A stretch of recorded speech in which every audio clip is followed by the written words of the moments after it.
우리 우선 합주사 인사하겠습니다. 복 있는 사람이 됩시다. 은혜 받읍시다. 다 잘 될 것입니다. 아멘. 오늘은 사도행전 6장 말씀을 읽었습니다. 본문은 성령 충만한 초대교회에 문제가 생겼고 그 문제를 또 잘 극복함으로써 교회가 더욱 부흥하고 성장하는 해피엔딩으로 끝나는 이야기입니다. 특별히 1절을 보면 그때 제자가 더 많아졌는데 그랬습니다. 그때 제자가 더 많아졌는데 우리가 생각해보면 성도가 많아지고 수가 많아지면 좋을 것 같은데 초대교회도 그렇고 60만 3,550명이 출애굽했던 광야교회도 그렇고 많으면 많을수록 문제는 더 많았습니다. 광야교회도 출애굽기 18장을 보면 가다가 문제가 너무 많이 생기니까 모세는 앉아서 하루 종일 재판을 하고 백성들은 하루 종일 줄을 서서 모세 앞에 재판을 받으려고 서 있습니다.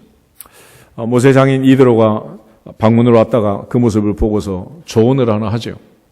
이러다가는 가나안은커녕 이 광야에서 모두 죽게 생겼다. 천부장, 백부장, 50부장, 10부장을 세워서 쉬운 일은 스스로 처리하도록 하고 꼭 어려운 일만 해라. 그렇게 하지 않으면 필경 모두 다 기력이 쇠해서 광야에서 죽는다라고 말했습니다. 오늘 사도행전 6장의 문제도 역시 마찬가지입니다. 사도들이 해야 할 일이 무엇인가 그걸 잘 보고 문제를 풀어야지 사도들이 자기 할 일을 하지 않고 다른 사람 시켜도 될 그 일을 하다가 지금 문제가 심각하게 벌어지고 있는 겁니다. 오늘 우리가 세상을 살면서 한 사람 한 사람 하나님께서 우리를 부르셨지만 우리는 역사적 사명을 가지고 이 땅에 태어난 거고 하나님께서 우리를 부르시고 맡겨주신 또 사명이 있는 것입니다. 그 사명이라는 것은 꼭 내가 해야 할 일, 내가 해야 할 그 일을 사명이라고 하는 거예요.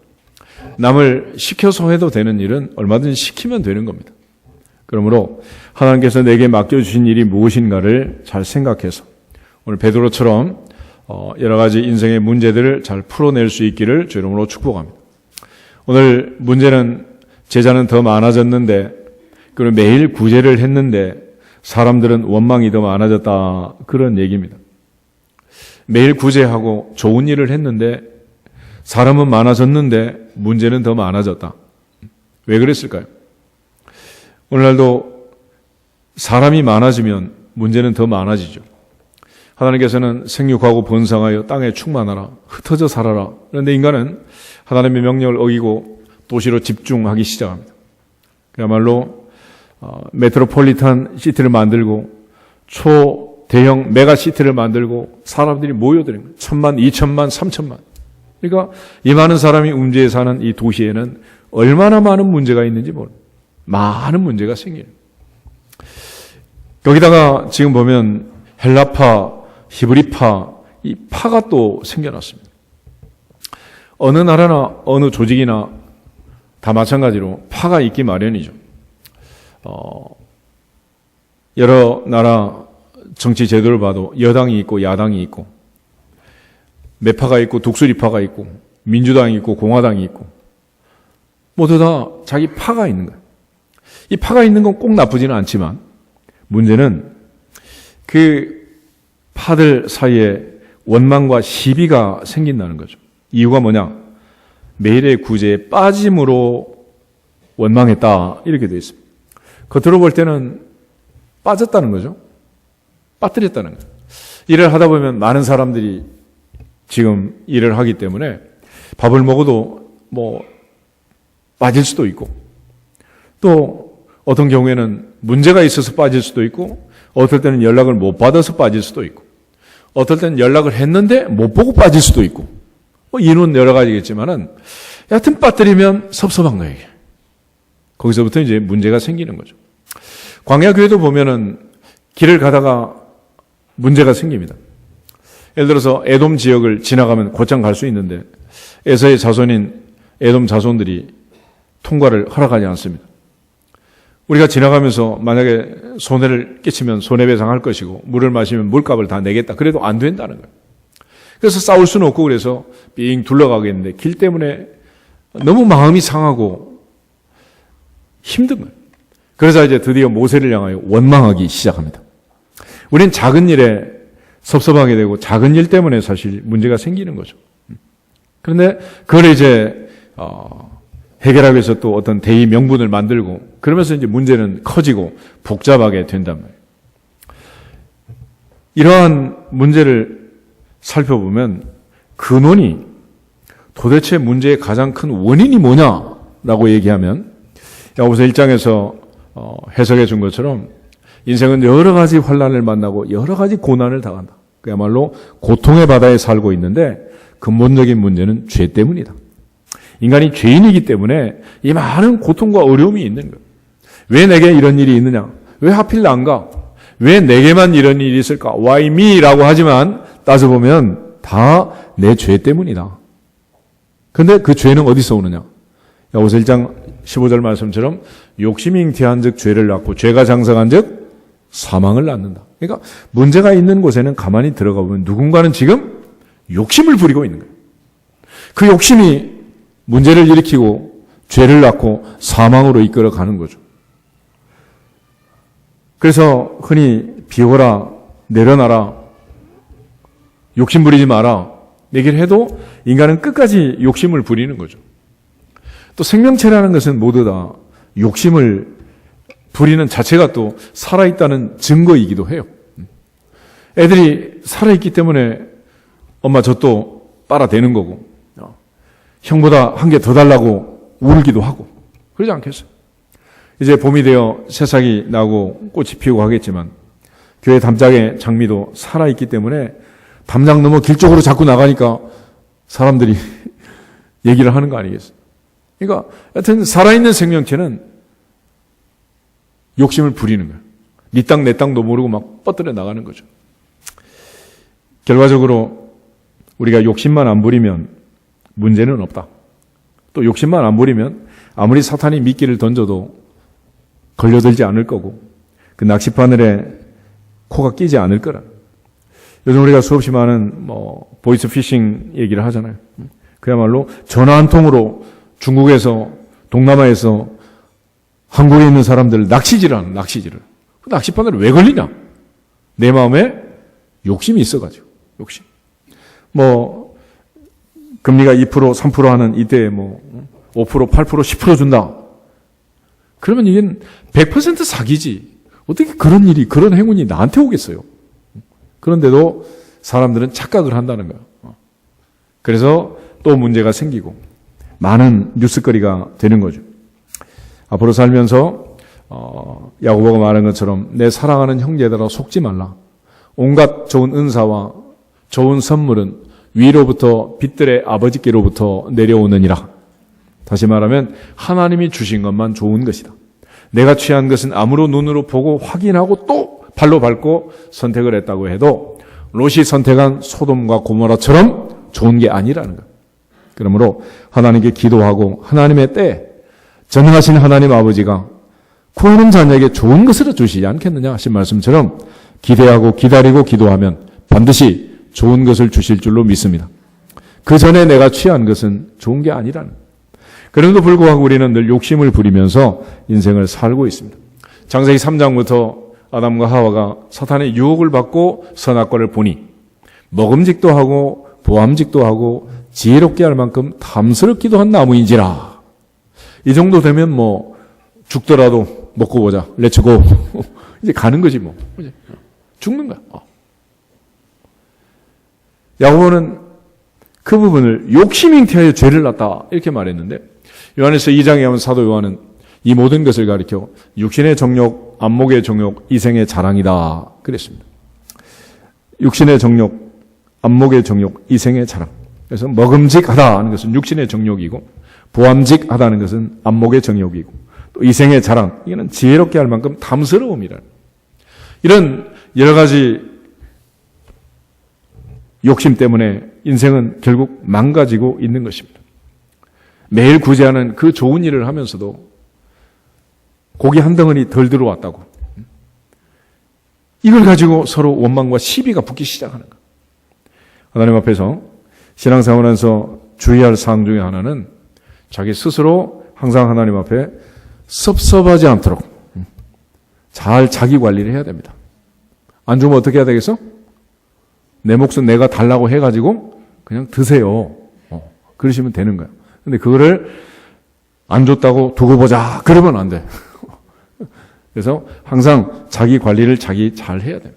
그래서 죄라는 것은 뭐냐면 성경에 크게 이제 두 종류의 말씀으로 나누면 하라는 말씀이 있고 하지 말라는 말씀이 있어요.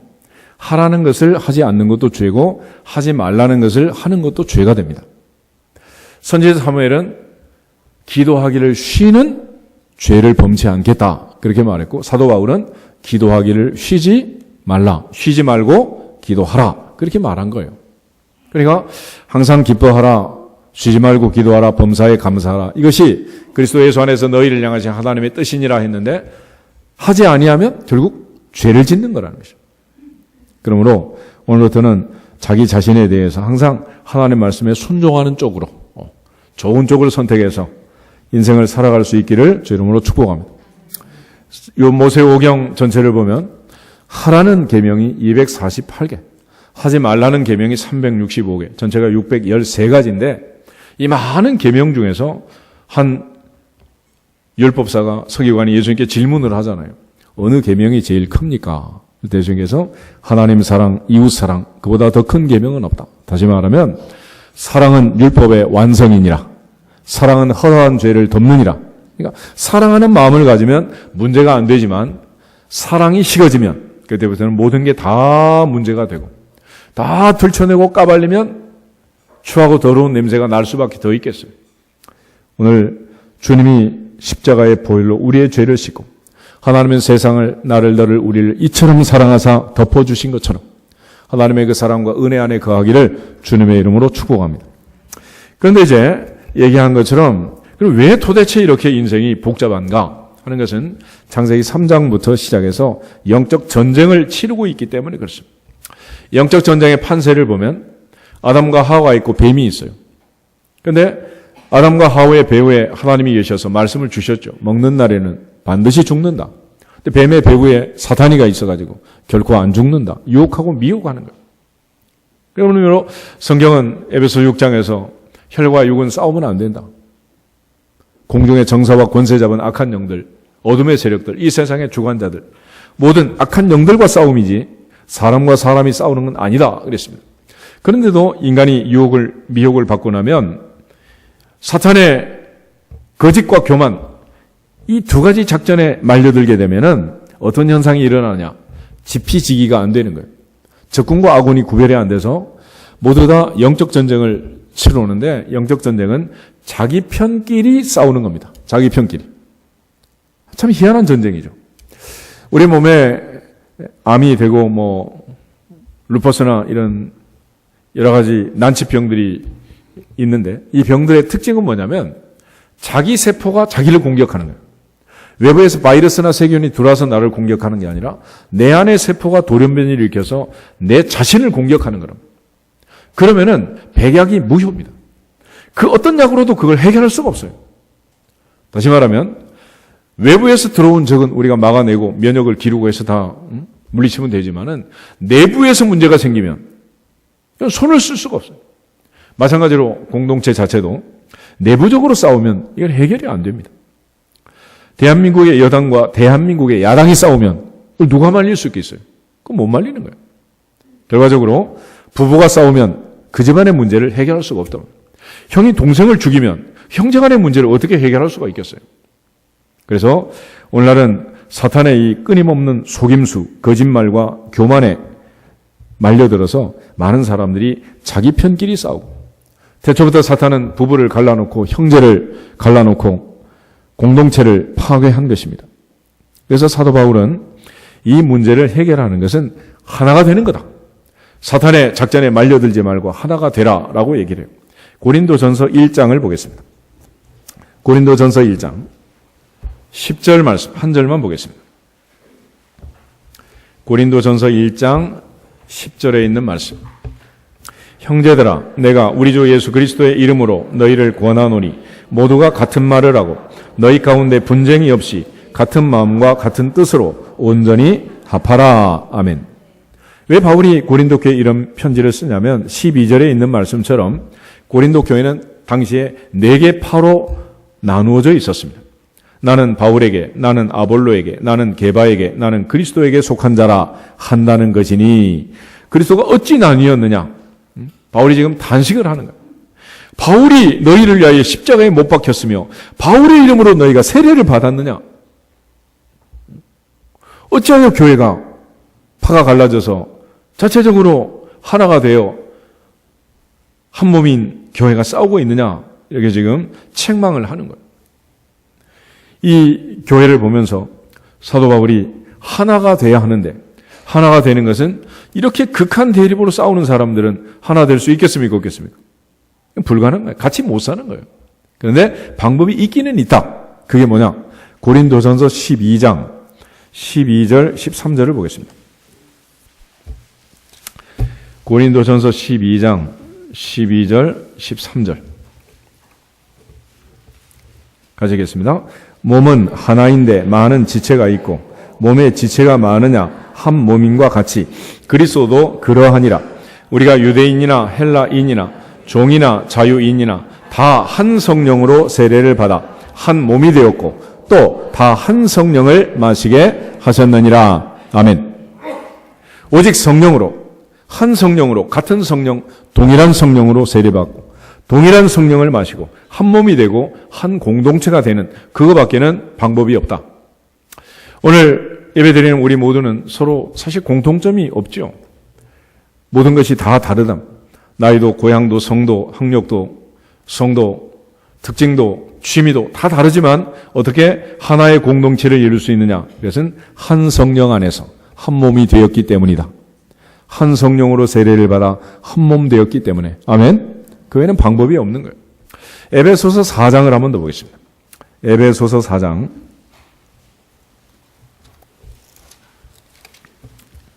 1절부터 3절을 먼저 읽겠습니다. 에베소서 4장 1절부터 3절 말씀. 그러므로 주 안에서 갇힌 내가 너희를 권하노니 너희가 부르심을 받은 일에 합당하게 행하여 모든 겸손과 온유로 하고 오래 참음으로 사랑 가운데서 서로 용납하고 평안에 매는 줄로 성령이 하나 되게 하신 것을 힘써 지키라. 아멘. 성령이 하나 되게 하신 것. 성령이 하나 되게 하신 것을 힘써 지켜라. 그러니까 하나 되게 하는 영은 성령이다. 분열시키는 것은 악령이다. 성령이 하나 되게 하신 것 가만히 있으면 되는 게 아니라 힘써 지킬지어다. 이거는 힘써서 우리가 총력을 다해서 지켜내야 되는 거지 가만히 있어서 하나 되지 않는다. 그러므로 교회도 주님 오시는 날까지 힘써서 하나됨을 지켜내야 할 줄로 믿습니다. 가정도 주 안에서 남편과 아내가 형제 자매가 부모와 자녀가 하나됨을 지켜내야 공동체가 유지가 되는 거예요. 내버려 둔다고 되는 게 아니죠. 그러므로 오늘 우리가 영적 전쟁이라는 사실을 알고 사탄은 끊임없이 분열 작전을 쓰고 있고 이 성령 충만한 초대교회까지 들어와서 그 선한 착한 일을 하는 매일 구제하는 그들에게 틈을 타가지고 지금 문제를 일으키고 있다는 거예요. 이 엄연한 사실을 기억하면서 우리는 하나라는 사실을 깨달을 수 있기를 주 이름으로 축복합니다. 에베소 4장 4절부터 6절을 다시 더 보시면 우리가 하나인 이유가 더욱 분명하게 설명이 되어 있습니다. 몸이 하나요 성령도 한 분이시니 이와 같이 너희가 부르심의 한 소망 안에서 부르심을 받았느니라. 주도 한 분이시요 믿음도 하나요 세례도 하나요 하나님도 한 분이시니 곧 만유의 아버지시라. 만유 위에 계시고 만유를 통일하시고 만유 가운데 계시도다. 아멘. 성부 성자 성령 하나님이 한 분이고 우리가 같은 믿음을 가지고 같은 소망을 가지고 같은 주님의 부르심을 받고 신앙생활을 하는데 이걸 분열시켜서 싸우면 되겠느냐? 그런데 이거를 분열시키는 배후 세력이 있다. 악한 영들이를 예리하게 간파해서 더 이상 사탄의 작전에 말려들지 않기를 주 이름으로 축복합니다. 근데 사탄이 태초부터 쓰는 작전은 두 가지예요. 하나는 거짓말. 요한복음 8장 44절에 예수님은 거짓의 아비라고 얘기합니다. 계시록 입장에 보면 옛뱀, 용, 마귀, 사탄이라고 했습니다. 결과적으로 거짓말로 끊임없는 거짓말로 유혹하고 미혹하는 거예요. 그런 의미에서 참과 거짓을 분별할 줄 아는 지혜로운 사람들이 되기를 축복합니다. 또 하나는 교만을 부추기는, 네가 최고다, 너 아니면 되겠느냐, 그래가지고 하나님처럼 된다, 눈이 밝아서 하나님처럼 된다, 지극히 높은 자와 비길이라, 이렇게 자꾸 교만을 부추기는 거예요. 그렇지만 잠언 16장 18절 말씀처럼 교만은 패망의 선봉이요 거만한 마음은 넘어짐의 앞잡이니라. 결과적으로 교만하면 망할 수밖에 없습니다. 사탄은 마침내 그 거짓과 교만으로 인해서 불과 유황으로 타는 못에 던져지고 그의 최후의 심판이 떨어진 것을 계시록 20장이 잘 기록해 주고 있습니다.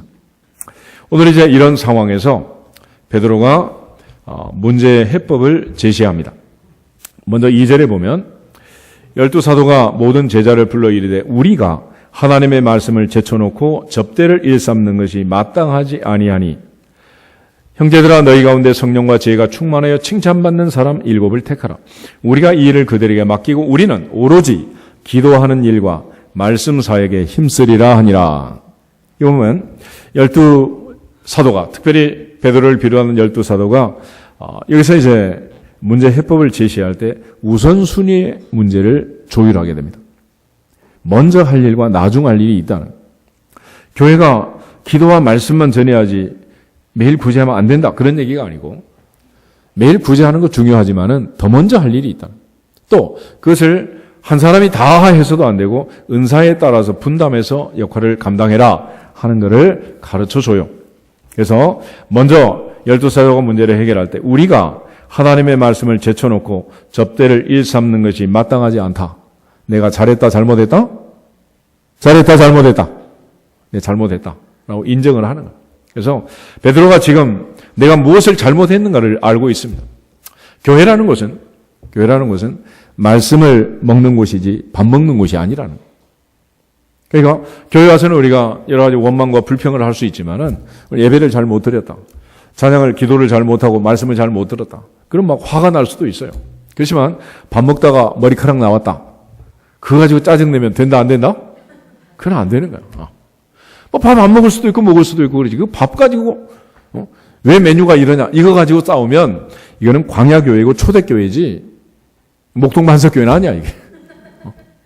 그러니까 밥 먹는 거 가지고 문제 삼지 말라는 거예요. 교회는 그런 공동체가 아니다. 그래서 물론 우리가 많은 사람에게 매일 구제를 하던 초대교회처럼 밥상 나누기도 할 수 있죠. 할 수 있지만 그러나 정말로 중요한 것은 밥을 먹이기 전에 뭐부터 먹여야 된다? 말씀을 먼저 먹이라는. 여러분들 이제 교회 와서 밥맛이 좋은 날은 어떤 날이냐? 은혜를 받은 날이야. 근데 기도도 그렇고 은혜 받고 나서 밥을 먹으면 그저 어떤 밥을 먹든지 맛이 있어요. 그런데 은혜를 못 받은 날은 진수성찬을 받아도 아주 까다로운 시어머니처럼 트집만 잡게 돼 있는 거야. 그러니까 뭔가 내 속에서 자꾸 트집 잡는 게 올라오면은 그는 오늘은 내가 은혜를 못 받았구나라고 이제 자기 자신을 조율하면 되는 거예요. 그래서 우리가 말씀 듣기 전에 늘 인사를 하잖아요. 오늘 뭐 하자고? 은혜 받자고. 은혜 받자. 은혜 받아야 돼. 보라 지금은 뭐 할 때요? 은혜 받을 만한 때요. 그러니까 은혜 못 받으면 그냥 가만히 있는 게 아니에요. 사탄이 시험을 하고 우리를 흔들어 댄단 말이에요. 시험에 들게 돼 있어요. 그러므로 역사적 사명을 가지고 은혜 받기를 축복합니다. 은혜 받는 두 가지 중요한 방법이 바로 기도와 말씀. 말씀과 기도. 그래서 기도와 말씀보다 앞서지 말자 늘 얘기하는데 기도가 먼저고 말씀이 먼저란 말이에요. 밥 먹는 게 먼저가 아니에요. 어떤 국을 끓이느냐, 어떤 메뉴를 하느냐, 이게 중요한 게 아니란 말이에요. 물론 마르다도 중요하긴 하지만은 마리아가 더 중요하다. 아멘? 그러므로 항상 하나님 앞에서 말씀을 먼저 듣고 은혜 받는 성도가 되기를 주의 이름으로 축복합니다. 그래서 베드로는 우리는 오로지 기도하는 일과 말씀 사역에 힘쓰리라. 우선순위를 정하게 됩니다. 그리고 그 일은 누구한테 맡겼느냐? 믿음과 성령과 지혜가 충만하여 칭찬받는 사람 7을 택하라. 우리가 이 일을 그들에게 맡기겠다라고 말합니다. 여기서 이제 중요한 것은 성령이 충만한 사람, 지혜가 충만한 사람, 칭찬받는 사람, 이 말씀을 잘 이해를 하셔야 됩니다. 성령 충만한 사람은 지금 충만한 겁니까? 앞으로 충만할 것입니까? 지혜가 있다는 것은 지금 지혜가 있는 거예요? 앞으로 지혜가 있을 거예요? 지금이요, 지금. 다시 말하면 현재 이 일을 감당하는데 현재 충만하고 지금 충만하고 지금 칭찬받는 이런 사람들을 세우라는. 그런데 어떤 경우에는 우리가 자기 스스로의 주제 파악을 잘 못하는 수도 있어요. 예를 들어 어떤 목사님이 나도 설교 잘하는데요. 그렇게 말하면 그는 본인이 그렇게 해야 돼요? 성도님들이 그렇게 해줘야 되는 거예요? 그럼 본인이 할 얘기는 아니지. 그렇지 않겠어? 마찬가지로 나도 성령 충만한 사람이에요 라는 거를 스피커 들고 얘기를 한다고 해서 충만한 게 아니고 누가 인정해줘야 되는 거예요? 다른 사람이 인정을 해줘요. 그게 진짜 충만이 되는 거지.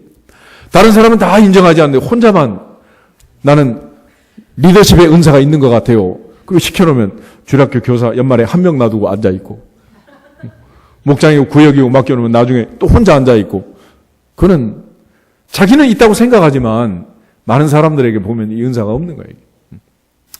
어떤 사람은 낚시가 취미를 넘어서 아예 그냥 낚시꾼이 돼가지고 낚시의 전문가들도 있잖아요. 그런 사람들은 최소한 밤낚시를 가서 뭐 몇 박 며칠을 있다 오고 그럴 뿐만 아니라 최소한 수산시장에서 생선을 사다 먹는 게 아니고 횟감을 직접 갖다가 떨어지지 않게 하는 거예요. 그리고 자기 집만 먹는 게 아니라 옆집, 앞집, 뒷집 나눠주고 그래서 모든 사람이 그 집 남편은 낚시광이다, 낚시꾼이다 이렇게 인정이 돼야 이게 낚시의 은사가 있는 거지. 그렇잖아요. 자기 혼자만 뭐 나는 낚시가 좋아. 그리고 낚시는 늘 다니는데 올 때는 마켓에 붕어 한 마리. 그럼 그게 무슨 은사가 있겠어 이게. 은사가 없는 거지. 난 찬양 잘해 라고 말할 수 있겠죠. 그렇지만 누가 그렇게 인정을 해야 되는 거예요? 다른 사람이 인정을 해야지. 그래서 오늘 일꾼을 택할 때 성령도 지혜도 다 충만해야 되지만은 칭찬받는 사람. 칭찬은 누가 누구에게 하는 거예요? 다른 사람이 나한테. 내가 다른 사람한테 하는 거지 자기가 자기를 칭찬하는 건 아니잖아요. 자화자찬할 수는 없는 거예요. 그런 측면에서 사도 베드로가 그런 사람을 선택해서 우리가 그 일을 맡기겠다. 그리고 그 사람들이 일을 맡으면 잘할 줄 믿고 우리는 본연의 임무, 주 예수께 받은 사명, 그 사명에 집중하겠다. 그래서 베드로가 우선순위를 정하게 됩니다. 원래 일을 할 때 가장 중요한 일을 먼저 처리를 해야 되는데 우리는 중요한 일보다는 바쁜 일을 하다 보니까 진짜로 중요한 일을 못하고 숙제는 영원히 남아있고 그래서 학교 때 못한 숙제가 아직도 남아있는 거예요. 이럴 수밖에 없다. 이제는 하나님의 말씀 또 기도에 집중하겠다는 베드로의 말씀처럼 우리 모두가 다 내게 주어진 책임과 사명을 감당하시기를 주 이름으로 축복합니다. 그래서 하나님 앞에 직분받은 사람은 뭐가 중요하냐 그러면 하나님이 내게 주신 이 직분보다 더 귀한 것은 없다라고 이 직분에 충성해야 됩니다. 그래야지 저 일 다 끝내고 나서 나중에 시간 나면 내가 하겠습니다라는 사람들이 교회 중직을 맡게 되면 교회가 얼마나 힘들겠어요. 그래서 우선순위의 문제에 있어서 교회 문제와 다른 일이 겹칠 때 우리는 그 일에 집중하라는 거예요. 먼저 우선순위를 잘 정해라. 그래서 베드로가 그래서 지금 내가 잘못했다는 것은 뭘 잘못한 거냐?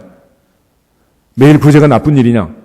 그게 아니고 우선순위를 잘못했고 내게 주어진 나를 부르신 사명, 책임을 감당하는 방법이 지금 잘못됐다라는 걸 인정하고 거기에 대해서 이제 새로운 체계를 시스템을 만들려고 하는 것입니다.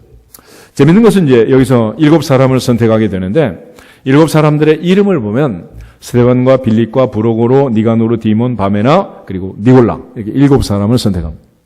이 7사람의 이름의 특징을 보면 모두가 다 헬라식 이름이에요. 헬라식. 히브리파와 헬라파가 부딪혔는데 히브리식의 이름을 가진 뭐 이사야, 에레미야, 에스겔, 다니엘 뭐 이런 사람이 아니고 스데반, 빌립, 브로고로, 니가노르, 디몬, 바메나, 니골라 헬라파 이름을 가진 이런 사람을 선택했고 특별히 니골라를 가리켜서는 유대교에 입교했던 어디 사람? 안디옥 사람이죠. 그러니까 그쪽 사람들을 대변할 수 있는 사람들을 통해서 사람을 선정해서 문제를 이제 풀어가게 되는 겁니다. 그러면 이제 이 이름들이 갖고 있는 또 다른 각각의 특징이 있는데 여기서 이제 7사람을 선택했는데 7사람이 어떤 사람들이냐? 우리가 생각할 때는 뭐 그냥 선택한 것 같지만 그러지가 않아요. 스테반이라는 사람, 스테파누스 이 스테반이라는 사람은 스티브라고도 하죠, 영어로는. 근데 스테반이라는 사람은 사도행전 6장, 7장 넘어가서 보면은 성령과 믿음과 지혜가 충만했고, 그래 사도행전 7장에는 스테반의 설교가 나와 있습니다. 사도행전 2장에 있는 베드로의 설교와 버금가는 가장 성경에 기록된 모범적인 설교, 구약 성경 전체를 해석하고 구약 성경 전체를 썰배하는, 아브라함부터 시작해서 예수님까지를 연결하는 그런 구약의 파노라마를 이야기하는 사도행전의 가장 모범적인 설교를 한 사람이 누구냐? 스테반입니다. 스테반은 성경에 능통한 사람이었습니다. 물론 여러분이 이제 뭐 신앙생활할 때 뭐 저한테 와서 또 이제 상담도 하고 뭐 그럴 수도 있겠지만은, 예를 들어 웬만한 것은 또 이제 끼리끼리 물어보고 해석을 하고 해결을 해야지 다 나한테 올 수는 없잖아요. 그죠? 저렇게 18장을 보면 이드로가 모세를 찾아갑니다.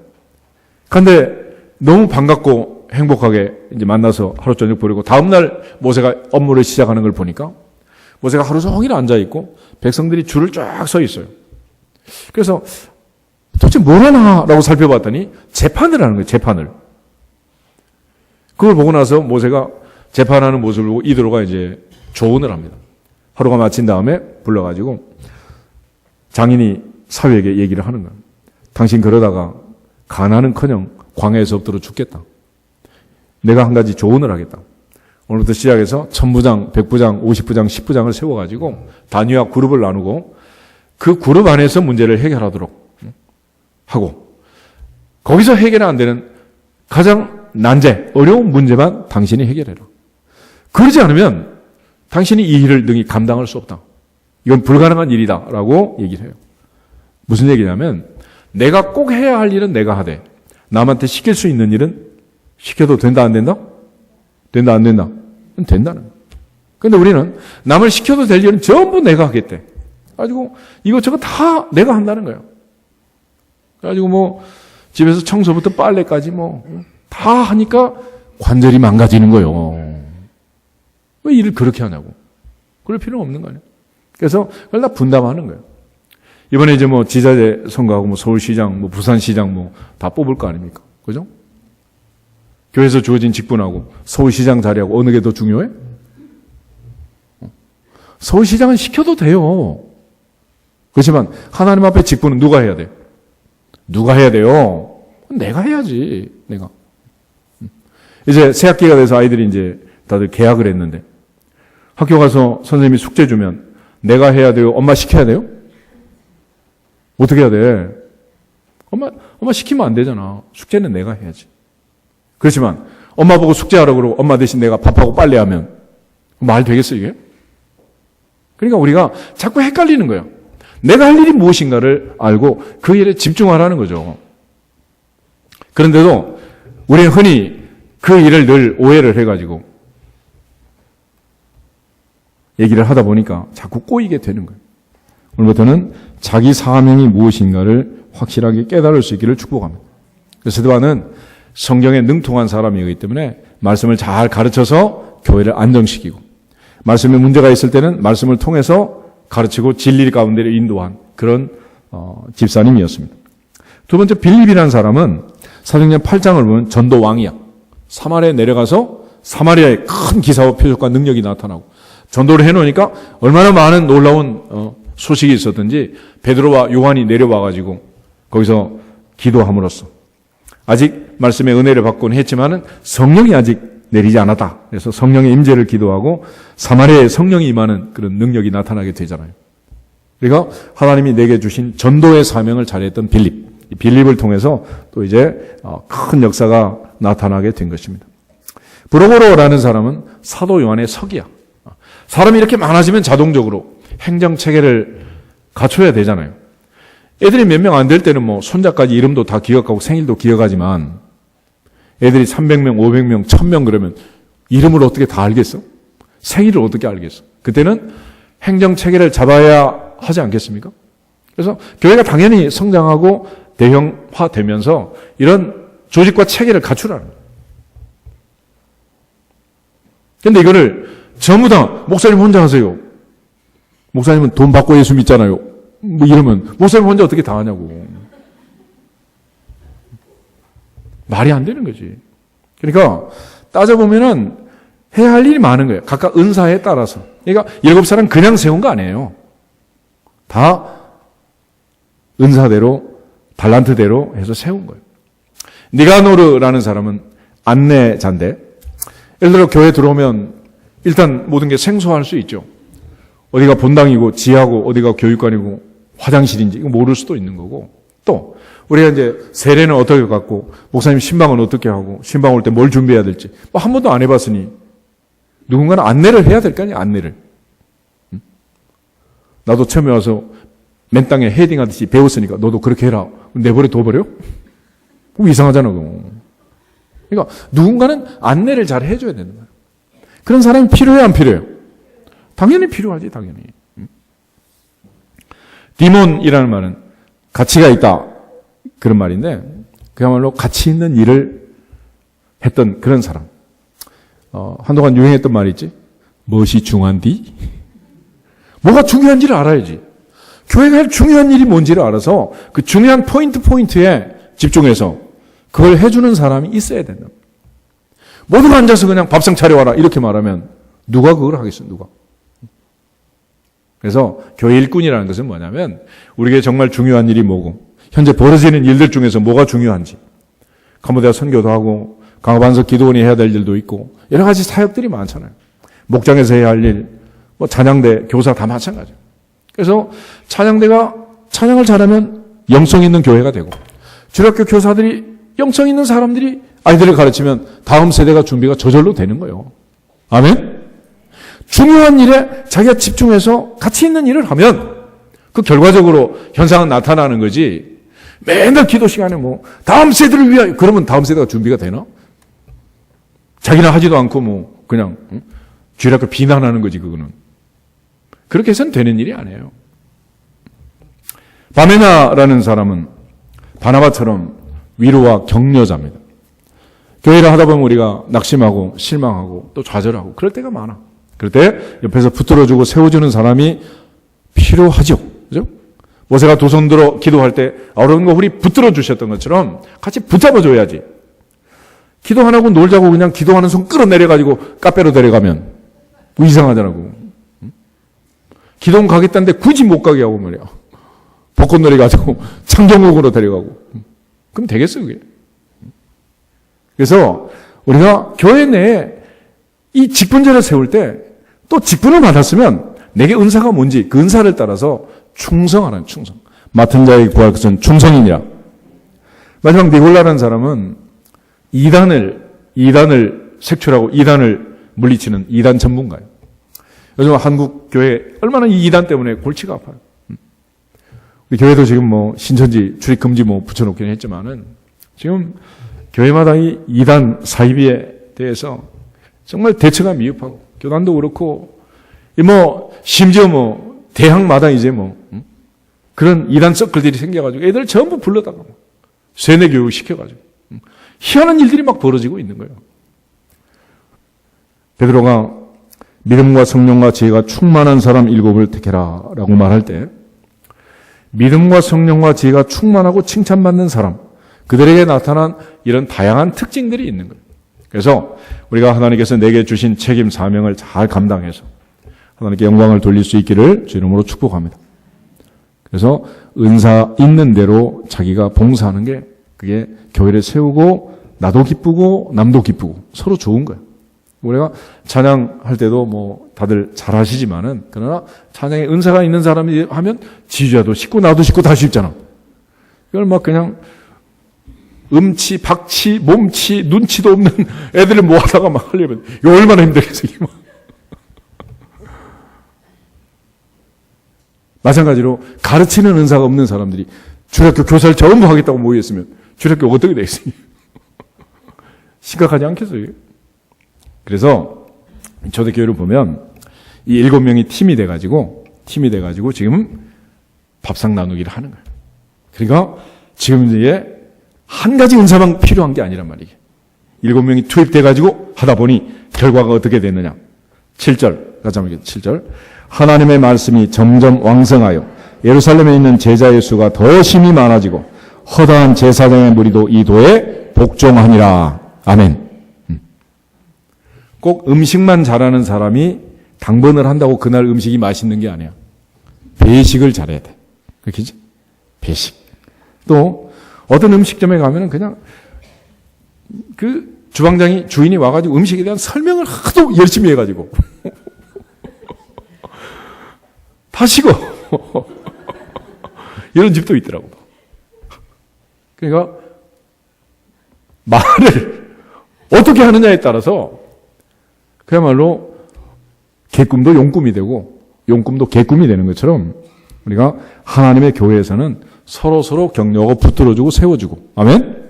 이 다양한 은사들이 모여서 한 몸을 이루는, 한 몸을. 우리 몸에 지체가 많잖아요. 고린도전 12장, 13장, 14장. 거기 보면 이제 은사에 대한 여러 가지 다양한 설명들이 나와요. 손도 부딪혀야 이제 소리가 나는 거고, 눈도 왜 두 개겠어요? 그래야지 이제 근시, 원시, 줌인, 줌아웃에서 이제 모든 사물을 바라보게 되는 거 아니겠습니까? 그런 차원에서 교회는 서로 하나가 돼야 한다. 하나가 돼야 하느니라. 그래야 이제 문제가 해결이 되는 거예요. 그러니까 단순히 7명 세웠다 그렇게 해서 해결된 게 아니고 7명을 통해서 하나님께서 주신 은사대로 또 다양한 은사를 가지고 그들이 합력해서 부엌에 들어가서 일을 하니까 그날로 문제가 해결이 된 거예요. 하나님 앞에서 그러한 변화를 가리켜 부흥이라고 합니다. 부흥. 레볼루션. 부흥이라는 것은 다른 게 아니고 말씀과 기도를 통해 하나님의 성령의 역사로 사람이 변화가 되는 것입니다. 아멘? 그러니까 많은 사람이 모이는 게 부흥이 아니라 변화된 사람들이 많아지는 것이 부흥이라는 거예요. 광야에 60만이 있었습니다. 얼마나 부흥된 교회야 그러면. 그런데 그 사람들은 모조리 원망하는 사람들만 잔뜩 모아놓은 거예요. 그래서 우리가 광야에서 배우는 광야의 법칙이 있잖아요. 같이 한번 따라하겠습니다. 최선은 부르짖는 것이요. 자선은 가만히 있는 것이요. 최악은 원망하는 것이다. 부르짖는 성도가 많은 교회는 기적이 일어나게 되어 있습니다. 아니면 가만히만 있어도 현상 유지를 하는 거예요.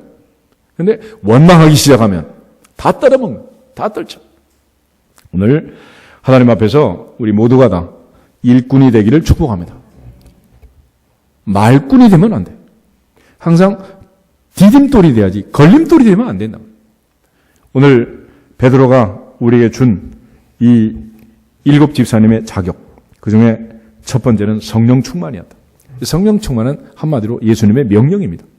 오직 성령이 너에게 말씀해 너희가 권능을 받고 예루살렘과 온 유대와 사마리아와 땅끝까지 이르러 내 증인이 되리라. 할렐루야. 그러므로 일꾼은 반드시 오순절을 통과해야 합니다. 성령 충만해야 하는. 그리고 그 성령 충만함으로 어떤 위치에서든지 직분과 책임을 감당할 때 하나님께는 영광이 되고 내게는 유익이 되고 자손 만대가 복을 받을 줄로 믿습니다. 또 하나 지혜가 충만해야 된다. 지혜. 너희 중에 누구든지 지혜가 부족하거든 모든 사람에게 후히 주시고 꾸짖지 않으시는 하나님께 구하라. 그리하면 주시리라. 그랬습니다. 우리가 하나님 나라의 일을 하는데도 지혜가 필요하다. 그런 뜻입니다. 지혜. 그러니까 그저 충성한다고 충성심만 강하면 이게 안 돼요. 지혜가 있어야죠. 주인이 원숭이를 데리고 여행을 하다가 어느 날 피곤해서 나무 밑에 잠이 들었대요. 근데 파리 한 마리가 주인의 콧잔등에 자꾸 날아와서 앉는 거예요. 이 충성심이 강한 원숭이가 돌멩이를 흔들고 이 파리를 잡아서 우리 주인의 잠자리를 편안하게 하겠다 라고 빡 던진 거예요. 충성심은 강한데 뭐가 없어? 지혜가 없는 거예요. 지혜가. 지혜로운 사람이다. 지혜. 그런 의미에서 하나님 나라 일을 하는 사람도 지혜가 있어야 돼요. 지혜 있는 사람은 5인분 가지고 10명을 먹일 수도 있고 반대로 지혜가 없으면 100인분을 줘도 80명 주다가 20명 굶기게 되는 거예요. 그게 다 뭐예요? 지혜란 말이에요. 지혜. 그러니까 우리 모두가 하나님 나라의 일을 하는데도 지혜가 필요합니다. 야고보서 1장 말씀처럼 너희 중에 누구든지 지혜가 부족하거든 누구한테 구하라고? 하나님께 구해라. 그분은 후히 주시고 꾸짖지 않는다. 구하라 그리하면 주시리라. 아멘. 또 믿음이 충만한 사람 그런데 믿음이라는 것은 모든 사람의 것도 아니고 하나님의 주신 은사요 또 선물입니다. 그러니까 하나님이 은혜를 주셔서 우리가 믿어지는 것이고 또 어떤 사람은 믿어지지만 또 어떤 사람은 안 믿어지는 경우도 있잖아요. 모세처럼 경험을 하고 많은 훈련과 연단을 받으면 홍해바다 앞에서도 엎드려 부르짖게 되지만 이스라엘 백성들은 원망을 합니다. 마라의 쓴물 앞에서도 모세는 또 하나님께 부르짖지만 백성들은 또 원망을 합니다. 우리가 일을 할 때 하나님이신 그 선물로 믿음을 받아서 전능하신 하나님 아버지를 믿습니다 라고 고백만 할 뿐 아니라 그 믿음으로 일을 하면 우리 모두가 행복하게 될 줄로 믿습니다. 그래서 교회 직분자로 일하는 일꾼들은 뭐가 있어야 돼?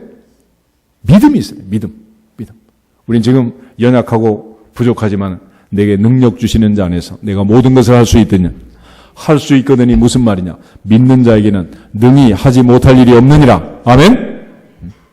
그러니까 못한다고 생각한 사람은 못하는 거야. 그러나 믿음으로 할 수 있다고 믿으면 또 하게 된단 말이에요. 무슨 일을 하든지 마찬가지입니다. 예를 들어 성가대가 곡을 딱 선정할 때 우린 실력 없어 그 곡은 안 되는데요. 그런 사람들하고 곡을 하면 되겠어요 그게? 100년 해도 안 되는 거야. 안 된다고 믿는데 되겠냐고. 그렇지만 우리가 부족하지만 지휘자가 유능하니까 할 수 있을 줄로 믿습니다. 받쳐주면 해요 못해요? 다 하는 거예요 또. 범사에 똑같아 이거는. 근데 스스로 못한다고 믿어버리면 안 된다고 확신해버리면 된다 안 된다? 절대 안 되는 거예요.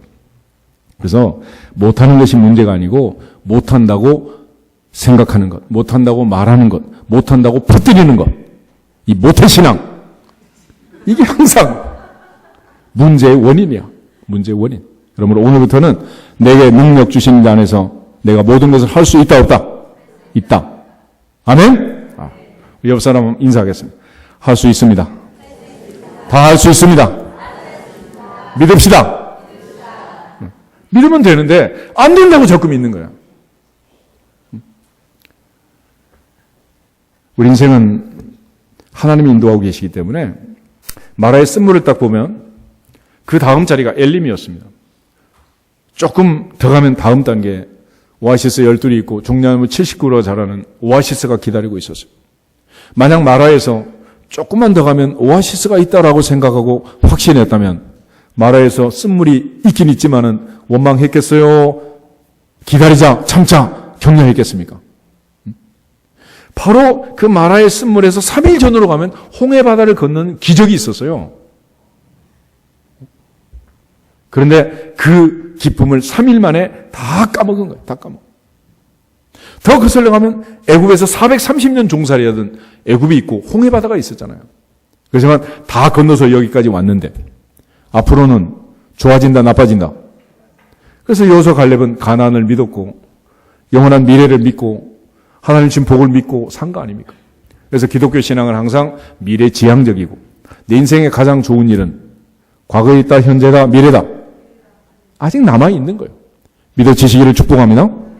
그래서 할아버지 때보다는 아버지가, 아버지 때보다는 아들이, 아들 때보다는 손자가 점점 잘 살게 돼 있는 거예요. 아브라함, 이삭, 야곱, 요셉을 비교해 봐요. 하나님 주신 은혜대로 미래지향적으로 살아갈 수 있기를 주 이름으로 축복합니다. 안 된다고 생각하면 안 되는 거예요. 그래서 하나님 나라에 일한 일꾼들은 반드시 믿음이 필요합니다. 믿음. 그러니까 스스로 부정적이고 자꾸 안 된다는 생각이 자꾸 들면 개조하고 하나님의 말씀을 통해서 고쳐야 돼요. 그리고 고치는 방법은 간단해요. 현실을 보는 게 아니라 약속의 말씀을 믿는 것입니다. 성경을 믿는 것입니다. 그 약속을 믿고 성경에 주어진 약속을 믿고 이스라엘아 너는 행복한 사람이로다. 아브라함아 너는 복이 될지어다. 여호사에 너는 어디로 가든지 형통하리라. 형통하리라. 세상 끝날까지 내가 너와 항상 함께 있으리라. 얼마나 많은 약속이 있냔 말이에요. 근데 아무 약속도 없는 사람처럼 하나님 없는 이방인처럼 또 무엇을 먹을까 마실까 입을까 염려만 하면 그런 사람 붙들고 무슨 일을 할 수 있겠어요? 마지막은 칭찬 듣는 사람이라 그랬는데 이런 하나님 앞에서도 사람 앞에서도 마찬가지입니다. 로마서 14장 18절 한번 보겠습니다. 로마서 14장 18절.